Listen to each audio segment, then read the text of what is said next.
بسم اللہ الرحمن الرحیم نحمده ونصلی علی رسولہ الکریم اما بعد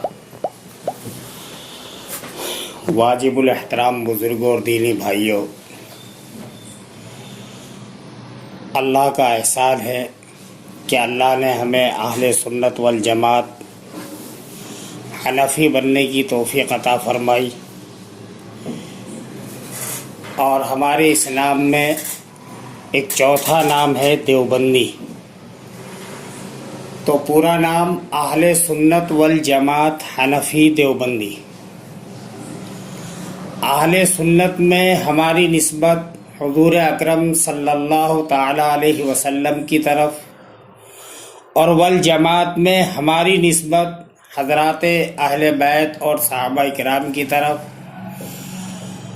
اور جب ہم اپنے آپ کو حنفی کہتے ہیں تو حنفی میں ہماری نسبت سیدنا امام اعظم ابو حنیفہ رحمۃ اللہ علیہ کی طرف، اور دیوبندی میں اپنی نسبت ہم اکابرین علماء دیوبند کی طرف کرتے ہیں۔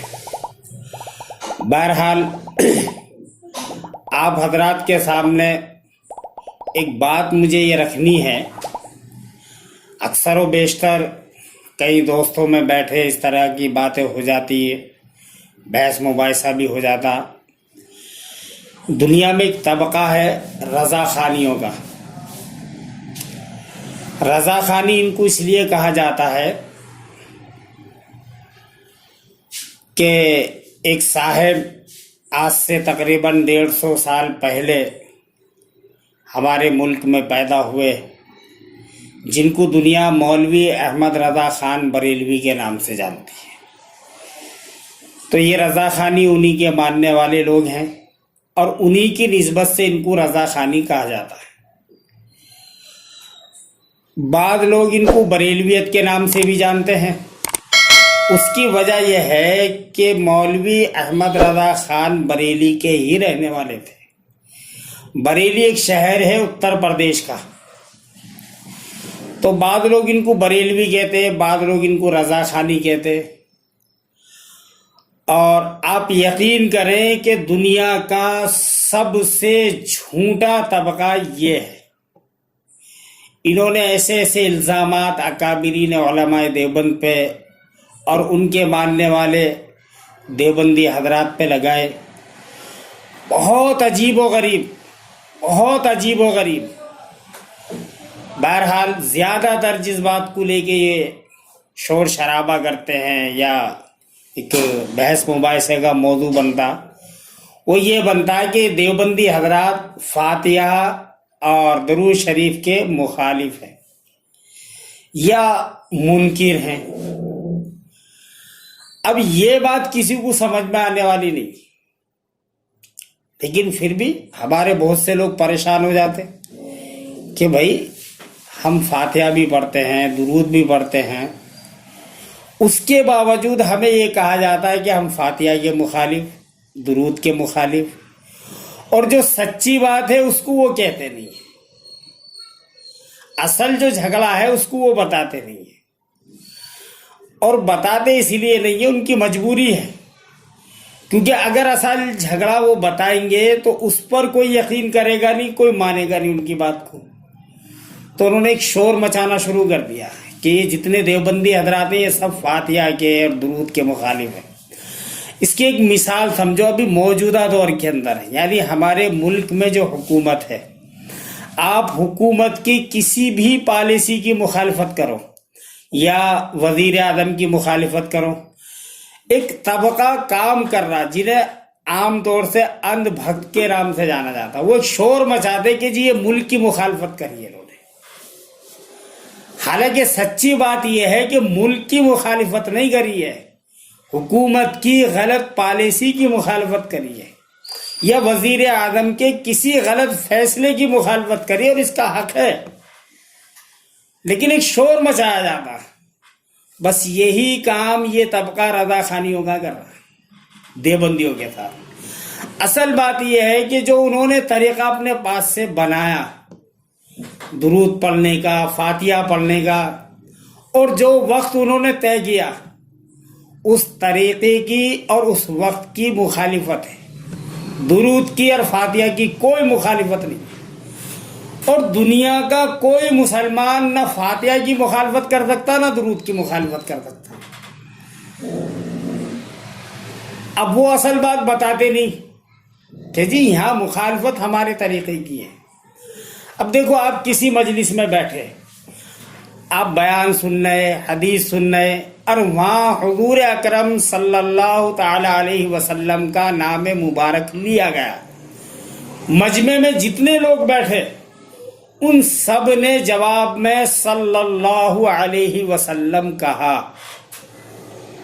آپ کہیں بھی دیکھیے, لیکن آج تک آپ ایک مثال ایسی نہیں بتا سکتے کہ کسی مجلس میں یا کسی جلسے میں کسی مجمع کے اندر اس بات کو لے کے جھگڑا ہوا ہو کہ بھئی آپ نے صلی اللہ علیہ وسلم کیوں پڑھا.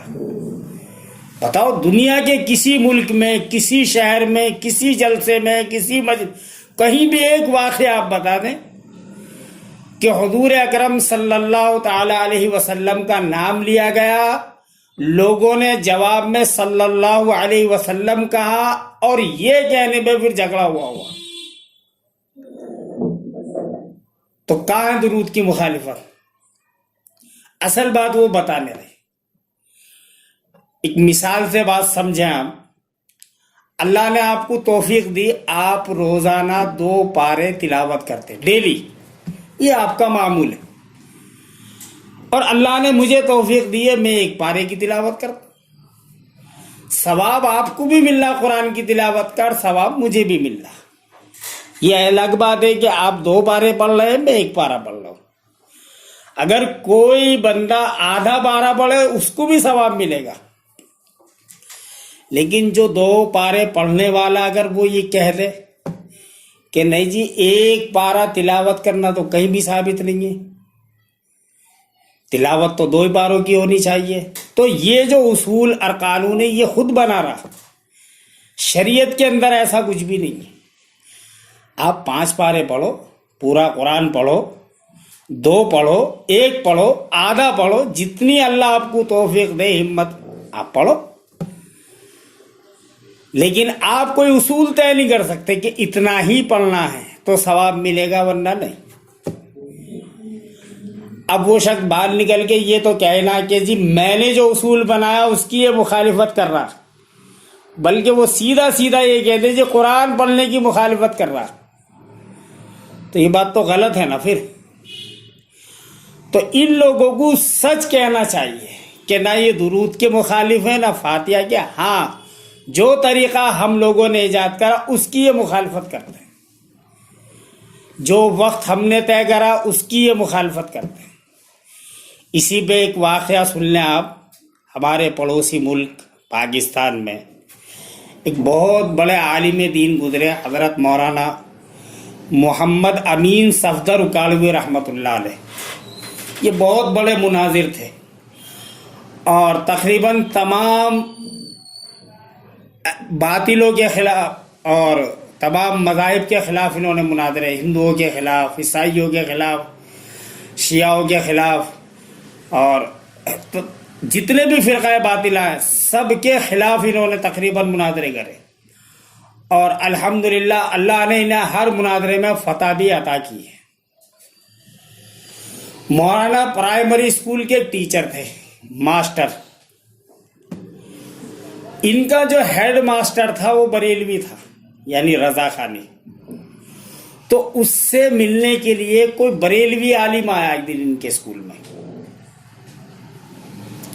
اس بریلوی عالم نے جب مولانا امین صاحب کو وہاں دیکھا اسکول کے اندر, تو اس کا تو چہرہ پھک پڑ گیا اور ایسا ہو گیا چہرہ جیسے لقوا مار گیا.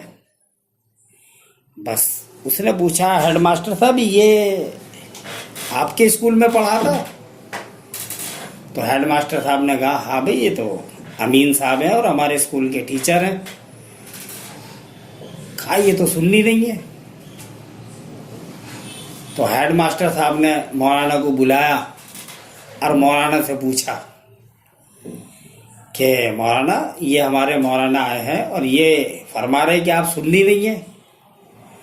تو مولانا نے ہنس کے کہا کہ ہاں بھائی میں سنی نہیں ہوں. کہا اب تک تو آپ یہ کہتے ہیں کہ آپ سنی ہیں. کہا اس کے حساب سے میں سنی نہیں ہوں، کیونکہ یہ جانتا ہی نہیں ہے نا سنی کا مطلب، اور سنت کی تعریف اس کو نہیں آتی. آپ اس سے لکھوا دیں. اب وہ جو بریلوی عالم تھا اس نے اب اس پہ آتی نہیں تھی، لیکن اپنی جھیب مٹانے کے لیے اس نے کہا کہ اچھا جی میں سنت کی تعریف لکھوں گا، آپ فرض کی تعریف لکھو.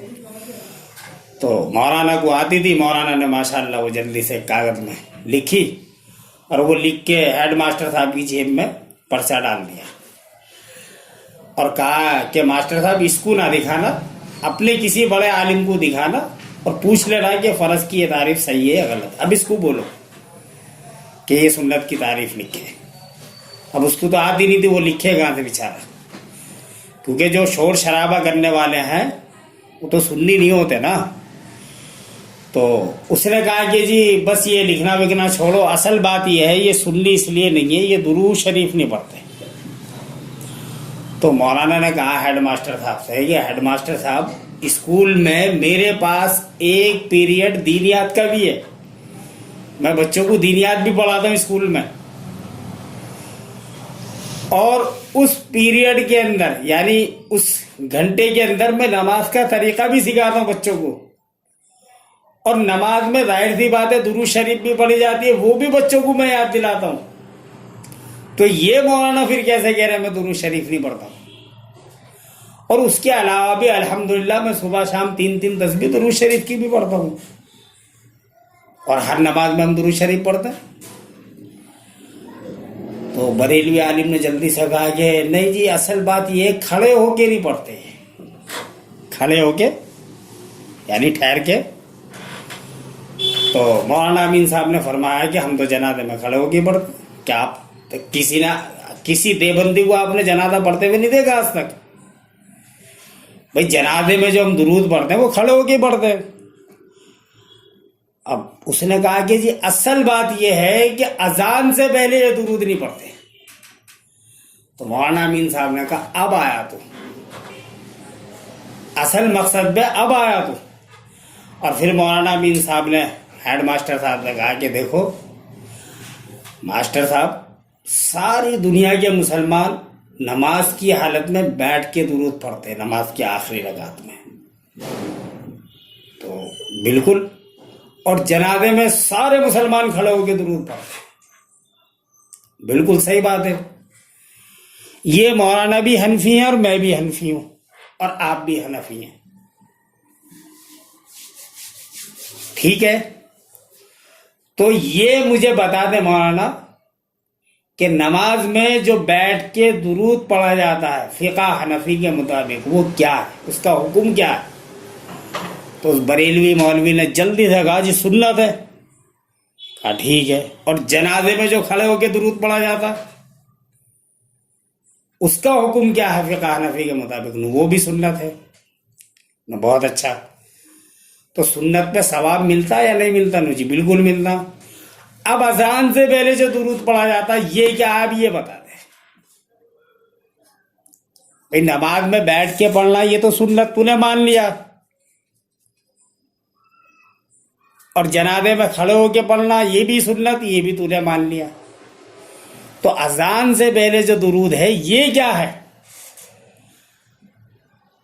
پریشان. اب اس نے جلدی سے وہی قرآن نہیں پڑھا جی آپ نے ان اللہ و ملائکتہ یصلون. بس مولانا نے کہا کہ بھائی دیکھو یہی بات دیکھنے کی ہے. اس آیت کا مطلب آج تمہیں سمجھ میں آیا، اس زمانے کے ائمہ اربعہ کو سمجھ میں نہیں آیا. امام ابو حنیفہ کو سمجھ میں نہیں آیا، امام مالک کو سمجھ میں نہیں آیا، امام شافعی کو سمجھ میں نہیں آیا، امام احمد ابن حنبل کو سمجھ میں نہیں آیا. یہ مسئلہ ہے ہی نہیں قرآن کا.